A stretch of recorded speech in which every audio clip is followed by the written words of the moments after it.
Pause for a moment. Not tomorrow, not later. Right now. Take a slow breath in. And listen carefully to this truth. The reason life feels so fragile is not because you are weak. It's because you've been holding onto what was never meant to hold you. Most people spend their entire lives bracing for impact. They wake up already tense, already preparing for the next email, the next conflict, the next disappointment. They move through the day like someone walking across thin ice, cautious, contracted, afraid that one wrong step will cause everything to collapse. But here is the paradox no one ever taught you. The ice you're afraid of breaking doesn't exist. It is a mental construction, built from fear, memory, and the need for certainty. And the more carefully you walk on it, the more real it feels. We have been taught that strength means control.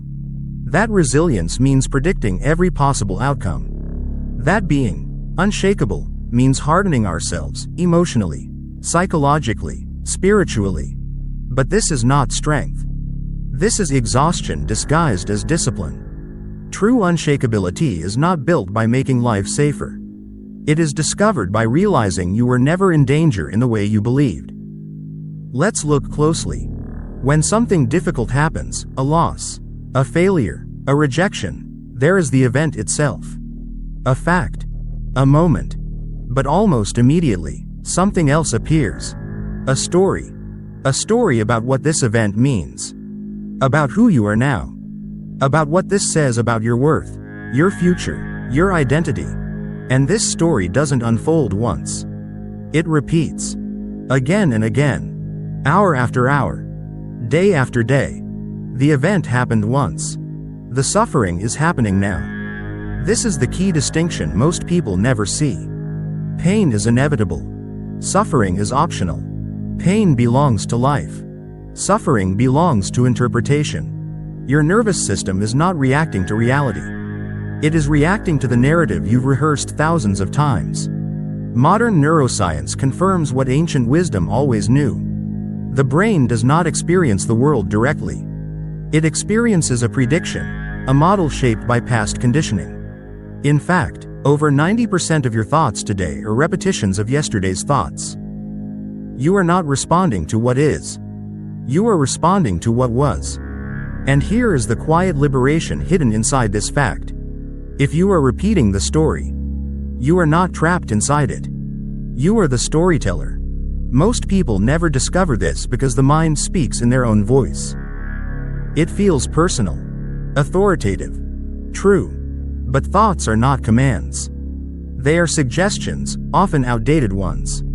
A belief formed in childhood can still be running your adult life like an invisible script. A coping mechanism that once protected you can now imprison you.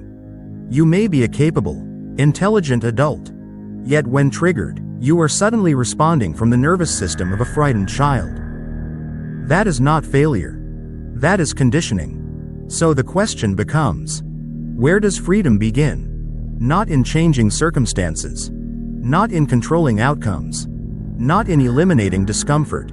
Freedom begins in the space between stimulus and response. That pause, however brief, is everything. Because inside that pause, you are no longer the pattern. You are the witness of the pattern. And the moment you can observe something, you are no longer completely identified with it. This is why awareness is transformative. Not because it fixes you, but because it reveals that you were never broken. Observation creates distance. Distance creates choice. Choice creates freedom. But here is where most people turn back. The moment you stop reacting automatically, you encounter uncertainty. And uncertainty terrifies the mind. The brain craves predictability more than happiness.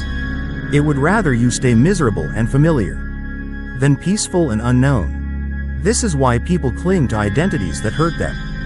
Why they stay in patterns that suffocate them. Why they return to thoughts that wound them. Because at least those thoughts are known. To step into awareness is to step into the unknown. And the unknown feels like loss of control. But here is the deeper truth. You were never in control of life. Only of how you meet it. Acceptance is not surrendering your power. It is reclaiming it. Acceptance does not mean liking what happens. It means seeing clearly what is, without resistance. Resistance drains energy. Clarity releases it. When you stop arguing with reality, something extraordinary happens. Your nervous system softens. Your perception widens. Your intelligence returns. From this state, action becomes intelligent rather than reactive. And this is where true unshakability begins. Not by becoming rigid, but by becoming flexible. Like a tree that survives the storm not by resisting the wind, but by moving with it.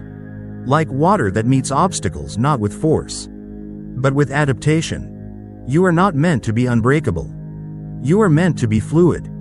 And beneath all the thoughts, all the stories, all the emotional weather, there is something in you that has never been shaken. A stillness, a presence, an awareness that watches everything come and go.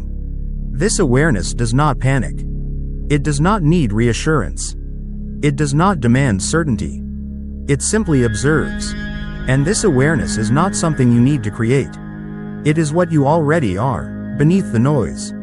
Unshakable does not mean nothing affects you.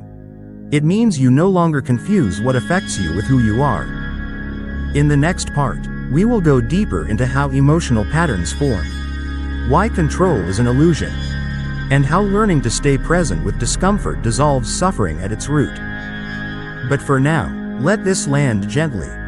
You are not fragile. You were just identified with fragile things. And the moment you see that, something begins to loosen. There is a moment most people miss. It happens right after something goes wrong. Right after the unexpected email. The sudden silence. The sharp comment. The door that closes without explanation. In that moment, before you react, before the story begins, before the mind races ahead, there is a tiny opening. A pause so brief it feels almost imaginary. But that pause is where your freedom lives. Most people never enter it. Instead, the mind rushes in to explain, to judge, to predict. This is bad. This always happens to me. I knew it. I'm not safe. And just like that, the body tightens, the chest contracts, the nervous system moves into defense. Not because danger is actually present, but because the mind has learned to associate uncertainty with threat. Here is something rarely said clearly enough. Your suffering does not come from what happens.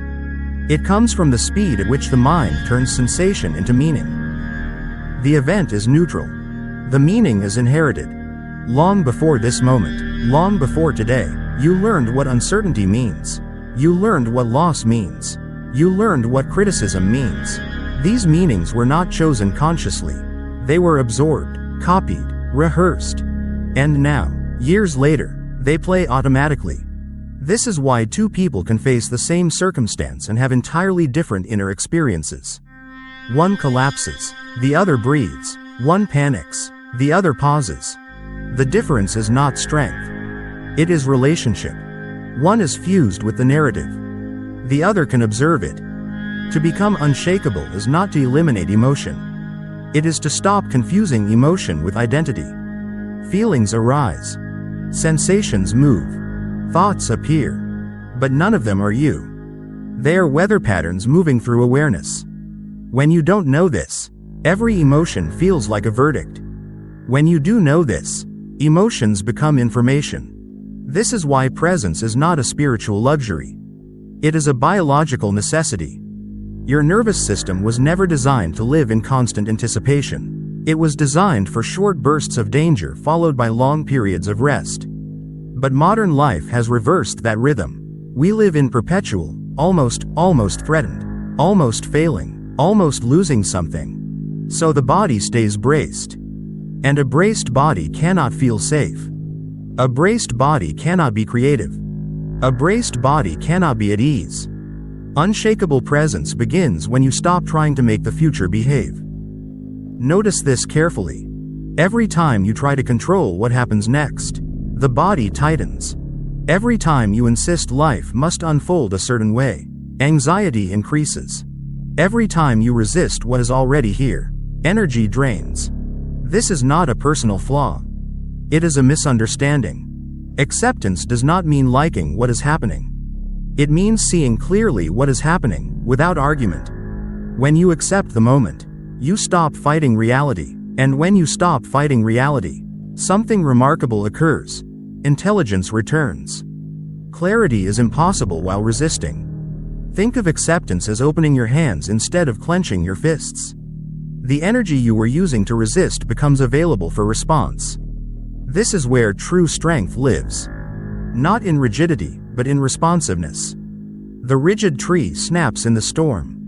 The flexible tree bends and survives. Your mind wants rigidity because rigidity feels predictable. Your nervous system wants safety, and safety comes from flexibility. Now here is a subtle but powerful shift. Instead of asking, "How do I stop feeling this?" ask, "Can I allow this feeling to be here without becoming it?" That single question changes everything. Because the moment you allow sensation without narrative, the second arrow disappears. Pain may still arise, but suffering dissolves. The body knows how to process emotion, if you let it. Emotion is not a problem to solve. It is a wave to move through. But when you resist it, when you label it as unacceptable, when you turn it into a story about your identity, then it gets stuck. This is why the most unshakable people are not emotionally numb. They are emotionally fluent. They can feel deeply without drowning. They can experience loss without losing themselves. They can be shaken and still return to center. And returning to center is a skill. It begins with noticing the moment the mind hijacks the experience. That tightening. That familiar inner voice. That reflex to judge or escape. Instead of fighting it, simply notice it. Oh, this is fear. Oh, this is an old pattern. Oh, this is my nervous system trying to protect me. Awareness softens what resistance hardens.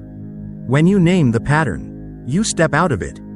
This is not intellectual. It is somatic. You feel it in the body. The shoulders drop. The breath deepens. The system recalibrates. And here is the paradox. The moment you stop trying to be unshakable, you become it. Because unshakable does not mean nothing moves you. It means you know how to return. Return to breath. Return to sensation. Return to the ground beneath your feet. Return to the present moment. Now is the only place where stability exists. The past is memory. The future is imagination. But now is real. And the more often you return to now, the more your system learns. I am safe here. That learning rewires everything. Not through force. Not through discipline. But through repetition of presence. This is the foundation. Before identity shifts. Before transformation. Before freedom. You must learn to stay. Stay with sensation. Stay with uncertainty. Stay with life as it is, without leaving yourself.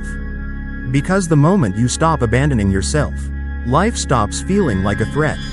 And that is when unshakable presence begins to emerge, not as an idea, but as a lived reality. There comes a moment on this path when you begin to notice something unsettling. It's not that life suddenly becomes harder. It's that you start to see how much of your suffering was never caused by life at all. It was caused by resistance.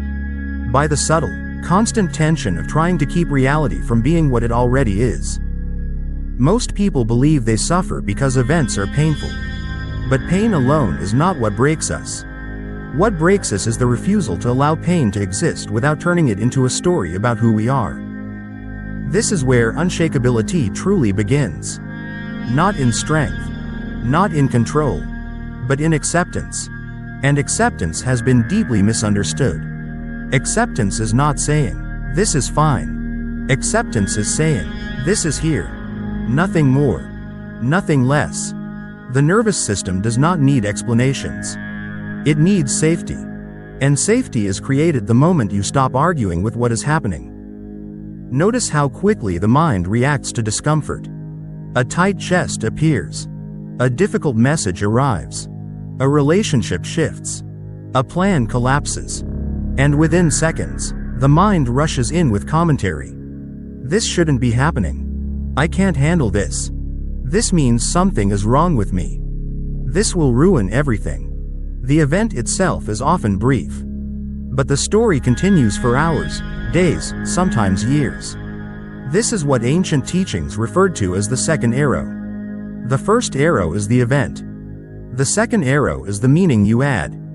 The first arrow hurts.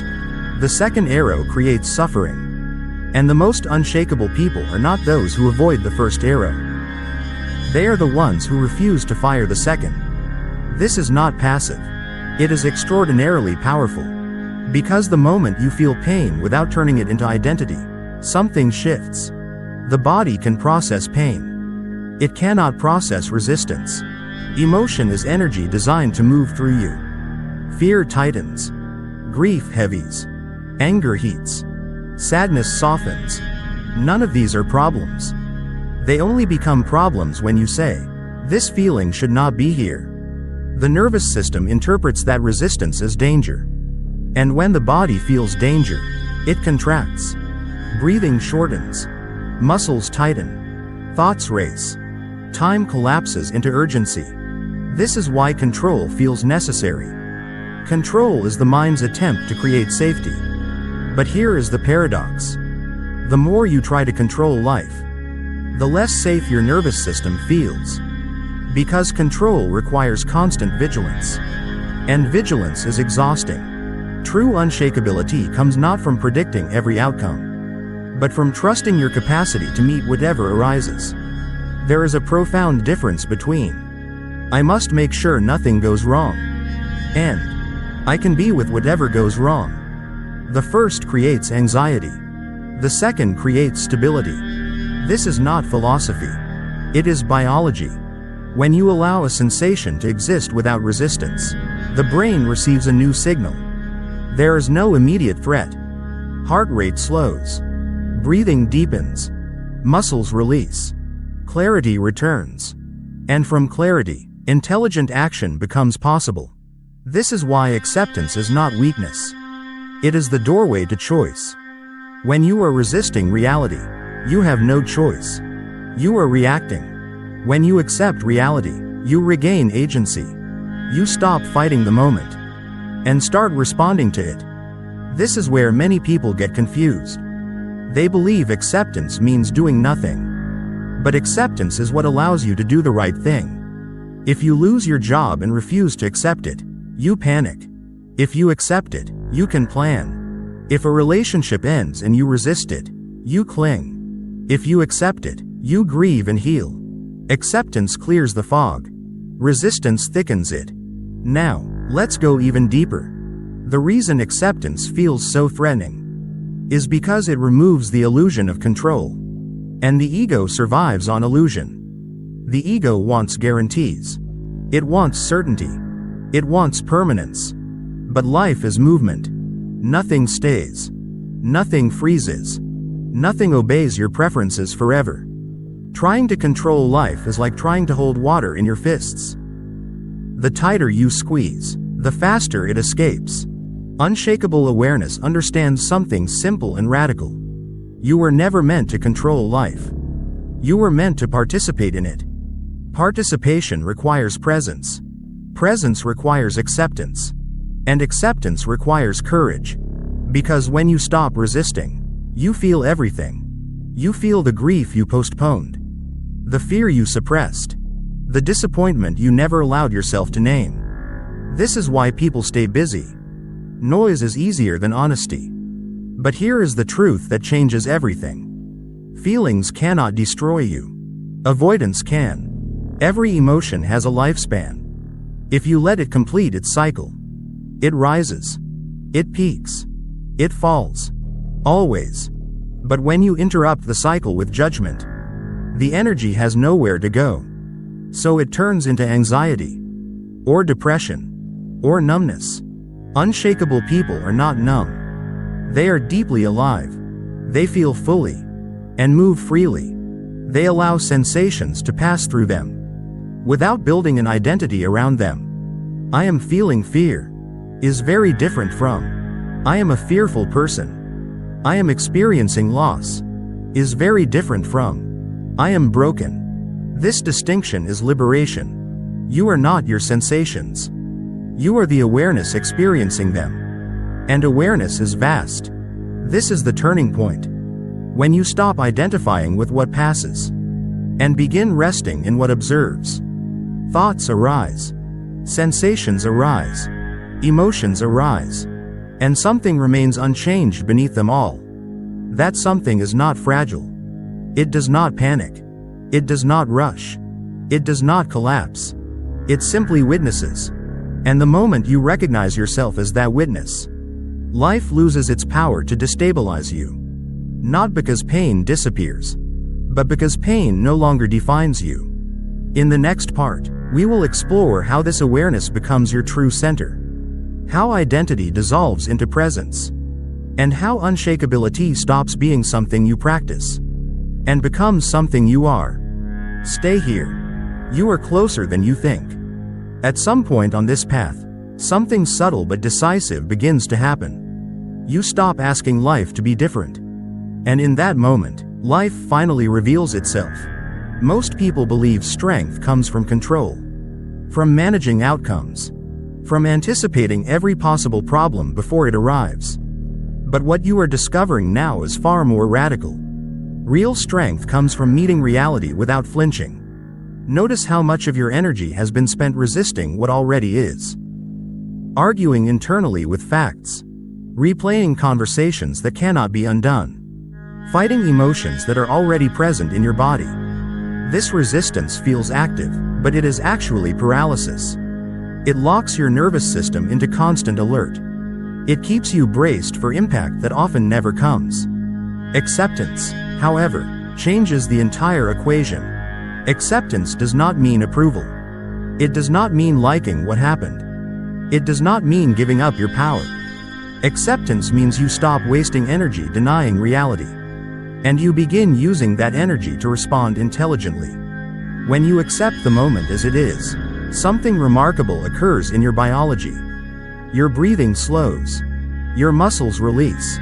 Your brain shifts out of survival mode. This is not philosophy. This is neuroscience. A regulated nervous system is a creative nervous system.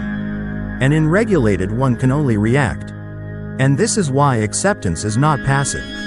It is the doorway to clarity. From clarity, you can act. From resistance, you can only struggle. Now let's go deeper.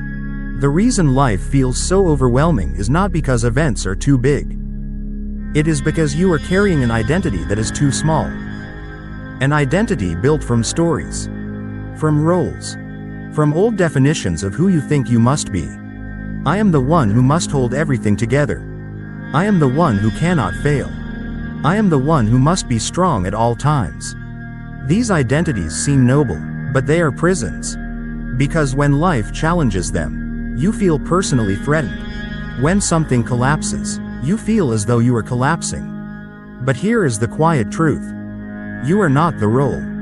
You are not the story. You are not even the emotion. You are the awareness in which all of these appear. And awareness does not break. Think about the sky. Storms move through it. Clouds darken it. Lightning flashes across it. Yet the sky itself is never harmed. The sky does not resist the storm. It does not try to control it. It allows it. And because it allows it, the storm passes. This is the quality you are learning to embody. Not invulnerability. Spaciousness. When emotions arise, you no longer tighten against them. You let them move. When fear appears, you do not argue with it. You notice it. When uncertainty enters, you do not try to eliminate it. You breathe and stay present. This is what makes you unshakable. Not because nothing happens, but because nothing has to define you. And here is where a profound shift occurs. You stop trying to fix yourself. You stop treating your emotions as problems. You stop seeing discomfort as failure. Instead, you begin to listen. Every emotion carries information. Fear points to attachment. Anger points to violated boundaries. Sadness points to something that mattered. When you stop resisting emotions, they become guidance rather than enemies. This is why people who avoid pain suffer longer.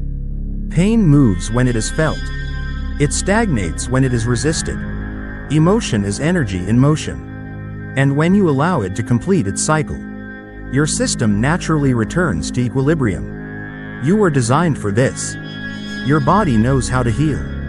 Your mind knows how to integrate experience. Your awareness knows how to hold it all. But only when you stop interfering with control. Now consider this. What if unshakable does not mean unchanging?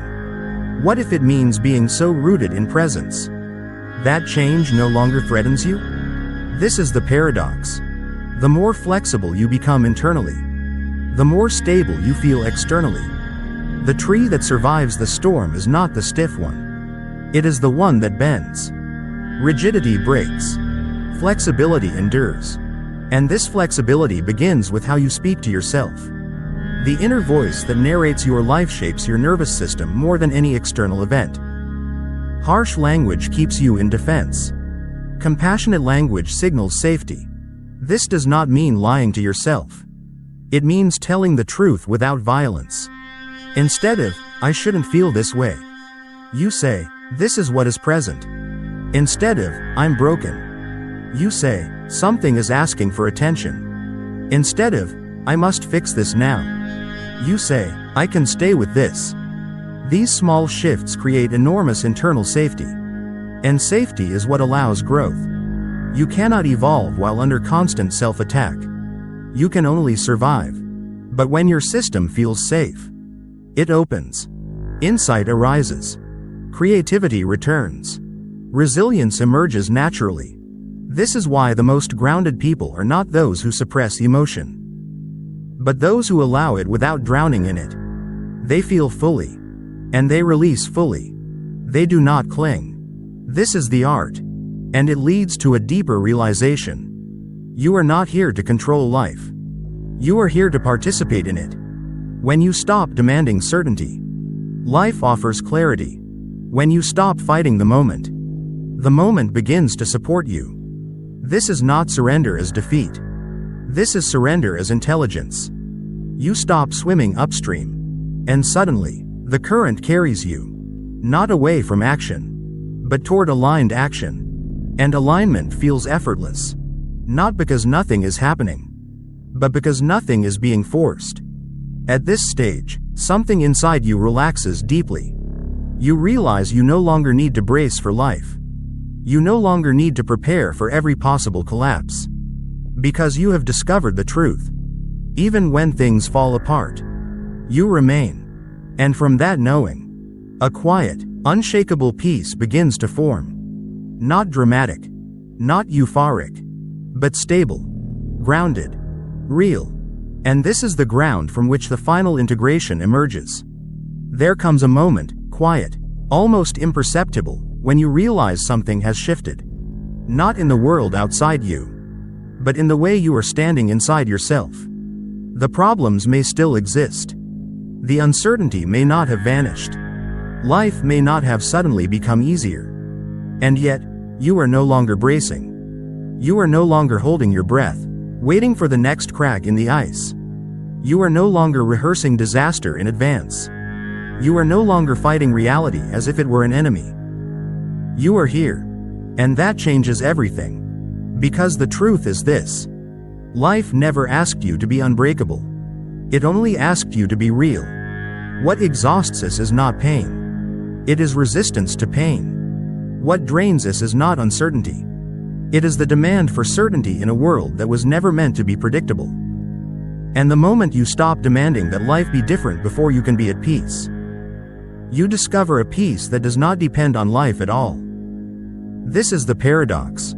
When you stop trying to control the waves, you realize you are the ocean. The waves rise. They fall. Storms come. Storms pass. And something in you remains untouched. Not hardened. Not armored. But open and still. This is what it means to be unshakable.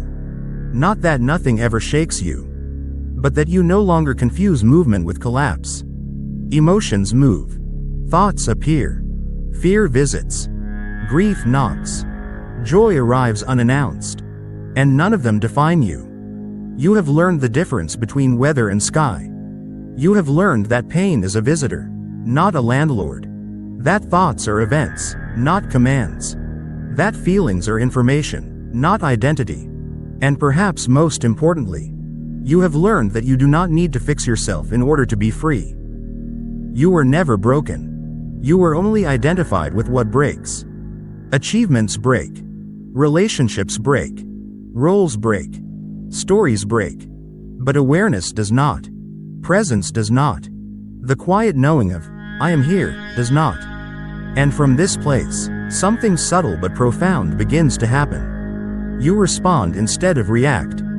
You listen instead of defend. You pause instead of panic. Not because you are trying to be spiritual.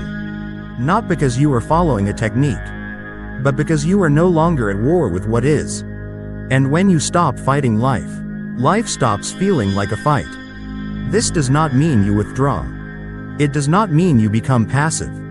It does not mean you stop acting. It means your actions are no longer driven by fear. They come from clarity. From alignment. From a deeper intelligence that does not rush. You still set boundaries. You still make decisions. You still walk away when necessary. You still speak your truth. But you do so without needing the world to validate you. That is real power. And this power does not announce itself. It does not shout. It does not prove. It does not perform. It simply stands. Breathing. Aware. Present. So if there is one invitation I leave you with, it is this. Do not try to remember all of this. Do not turn it into another self-improvement project. Do not add it to your mental to-do list. Instead, notice. Notice the next time you tighten unnecessarily. Notice the next time your mind tells a familiar story. Notice the next time you feel the urge to control what cannot be controlled. And in that moment, do nothing dramatic. Simply pause. Feel your body. Feel your breath. Feel the ground of awareness that is already holding you. That pause is the practice. That pause is freedom in miniature. And if this way of seeing resonates with you, if something in you feels quieter, clearer, more spacious even now, then I invite you to stay. Not because you need more information, but because remembering happens through repetition, through gentle reminders, through shared silence, through voices that point you back, not forward, to what is already here. If you found value in this reflection, consider subscribing, not as a habit, but as a signal to yourself that you are choosing presence over panic, clarity over noise, awareness over control. We will continue exploring these ideas together, not to escape life, but to meet it fully. And until the next moment you return here, remember this. You are not fragile. You are not behind. You are not failing at life. You are life, aware of itself. And nothing can shake what you truly are. Take a breath. Feel that. And let the rest unfold.